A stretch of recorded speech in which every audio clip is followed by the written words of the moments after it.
ඉතින් යාළුවනේ සුබ ආරංචියක් අරගෙන ආවේ අශ්වසුම පළමු අදියරේ අයට නොවැම්බර් මාසට අදාළ ප්‍රතිලාභ මුදල 2025 11යි 13 වෙනිදා ඔයාලගේ බැංකු ගිණුම් ගත කරනවා කියලා සඳහන් කරනවා.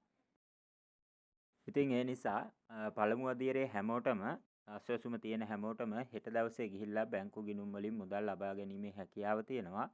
ඒ වගේම තමයි දෙවන අදියරේ 2025 ඔක්තෝබර් මාස දීමනාව වගේම සැප්තැම්බර් මාසේ මුදල් ලැබුණ නැති දෙවනි අදියරේ හැමෝටම ඒ ප්‍රතිලාභත් එක්ක හිඟ මුදලත් එක්කම මාස දෙකේම මුදල් බැංකු ගත කරලා තියෙන්නේ මේ වෙනකොට. ඉතින් 11 වෙනිදා වෙනකොට යාළගේ බැංකු ගිණුම් වලට මුදල් ලැබිලා ඇති හිඟ මුදල් එක්ක.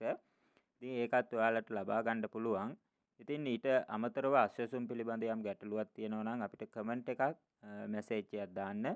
අපි හැකි ඉක්මනින් හැම දෙයකටම පිළිතුරු අරන් එනවා. හැමෝටම ජය වේවා.